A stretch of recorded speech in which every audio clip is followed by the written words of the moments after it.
Hi guys, welcome back to the channel. Today we just have a follow-up on the information that was sent by IRCC about the programs for Ukrainian citizens. So there's been more details released about how exactly to apply, who can apply, which programs are available, and things like that.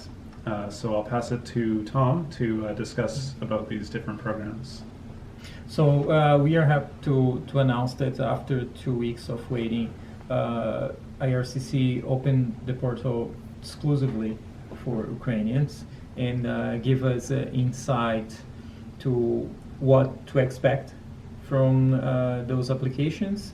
And of course, everything is very new. We still have some questions that we cannot answer, but I guess most of things we can understand now and how it's going to work.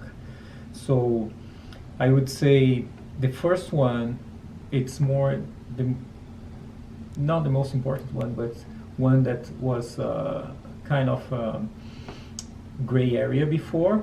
It's like okay, the program applies for Ukrainian nationals and also to people that were in Ukraine and have a family relationship with Ukrainian nationals.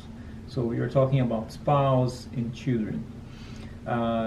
Some people that were in Ukraine under a temporary resident visa or even a permanent one maybe not qualify.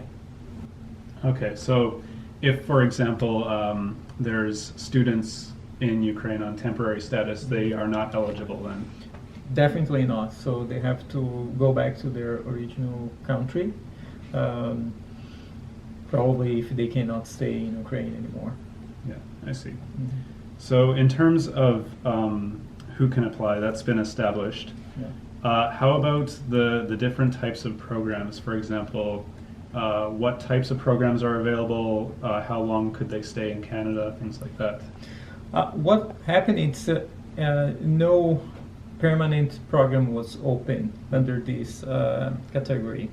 Was a temporary solution, what we could see. So it's pretty much 3 years, and applications for working permit and student permit, but of course just for visa, travel visa as well. So a travel authorization.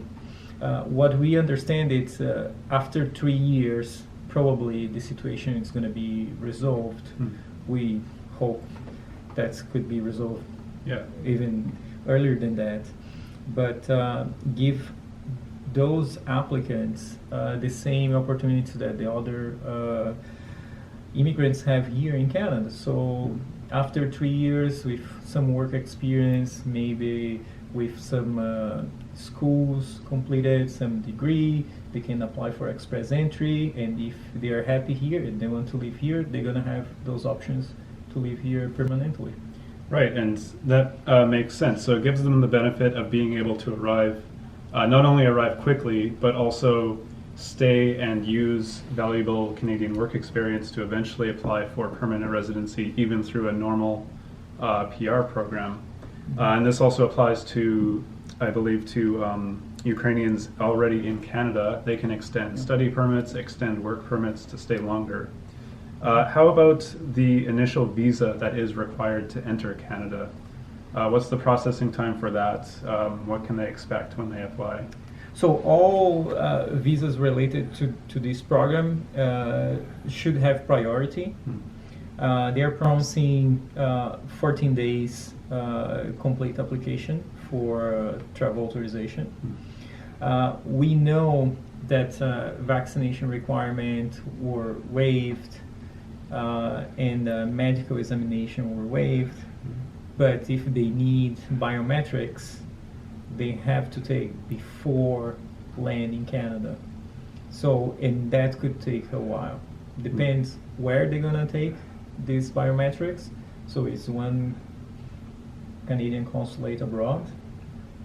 Depend of the waiting time. Sure. So that could affect the application. Right, and as we already know, the visa office, for example, in Warsaw, which would be the closest one available, I think, It's already being overwhelmed, unfortunately, with many applicants trying to do biometrics. So it's sort of, on the one hand, you could get a visa approved in 2 weeks, but to get the visa approved, you need to do biometrics, which could take a while to do. Yeah, so one step at a time. Yeah. No one was well prepared for this situation. I understand that the government of Canada it's doing what they can with the time they have available, but probably they didn't have the personnel, and probably those consulates where most people are looking for is going to have the longest lines. Right. So you could imagine perhaps Canada making efforts to open a temporary place to take biometrics, for example, or have an alternative to doing that rather than waiting for one office to take biometrics. Yeah, we hope they can give us some options, but for now it's a problem that we have to deal with. Sure. And lastly, how about the fees associated with work permits, visas, things like that? Everything was waived, Okay. which is good. So the regular fees were waived, but not for medical examination. And probably they're going to have to complete a medical examination after they arrive in Canada. So wasn't exactly waived, they just postponed Sure. Yeah. the time to. Yeah, and something we could also mention to our viewers is that there are nonprofit organizations who could offer services to help you apply for these work permits and visas and things like that. Yes, there is many organizations in Canada that are organized funds, and that is people dedicated to work with refugees that cannot pay for service, cannot pay for additional service they need, or even for flight tickets, things that they're supposed to pay for. So definitely that is options. Yeah, sounds good. So I guess we can just wrap it up here, just to give you a brief overview of what information was released by IRCC recently, and hopefully to those Ukrainian citizens who need to get out of Ukraine and need help, this could be a way to come to Canada.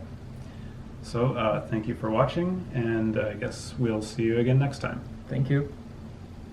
Hi guys, thank you very much for watching the video. If you have any questions, just send us an email in this address here and we're gonna assist you.